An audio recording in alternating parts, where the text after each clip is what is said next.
அந்த வகையில் தேர்தலுக்கு முன்பாக இந்த திரைப்படத்தை வெளியிடுவதற்காக தணிக்கை குழுவிடம் விண்ணப்பித்திருக்கக்கூடிய நிலையில் இந்த திரைப்படத்தை தணிக்கை குழுவினர் தேர்தல் ஆணையத்திற்கு பரிந்துரை செய்திருந்தனர். அதற்கு காரணம் தமிழ்நாட்டினுடைய முதலமைச்சராக இருக்கக்கூடிய விஜய் தேர்தலில் போட்டியிடக்கூடிய காரணத்தினால் ஒரு நடிகர் இந்த படத்தில் நடித்திருக்கக்கூடிய வேட்பாளராக இருக்கக்கூடிய ஒரு நடிகர் நடித்திருக்கக்கூடிய காரணத்தினால் இந்த திரைப்படத்தை தேர்தல் ஆணையத்திற்கு தணிக்கை குழு பரிந்துரை செய்திருந்தது.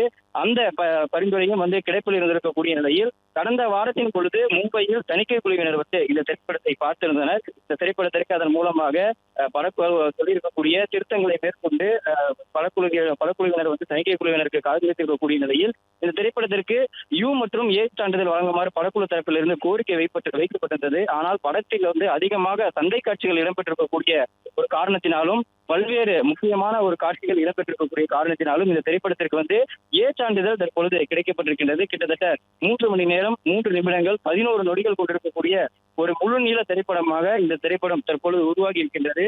அதன்படி இந்த மாதத்தினுடைய 3வது வாரத்திற்குள் இந்த திரைப்படம் வெளியாகும் என்று எதிர்பார்க்கப்படுகின்றது. ஜூலை மாதத்தினுடைய 3வது வாரத்திற்குள் இந்த திரைப்படத்தை வெளியிடுவதற்காக படக்குழு முனைப்புடன் செயல்பட்டு வருவதாக தெரிவிக்கப்படுகின்றது. கிட்டத்தட்ட படக்குழு நிர்ணயித்திருக்கக்கூடிய ஜனவரி 9ஆம் தேதியிலிருந்து தற்பொழுது 7 மாதங்களுக்கு மேல் இந்த திரைப்படம் வெளியாவதை சிக்கல் ஏற்பட்டு தள்ளி சென்றிருக்கக்கூடிய நிலையில் இந்த ஜூலை மாதத்தினுடைய 3வது வாரத்திற்குள் இந்த திரைப்படத்தை வெளியிட வேண்டும் என்கின்ற அந்த ஒரு முனைப்பில் படக்குழு முனைப்புடன் செயல்பட்டு வருகின்றது.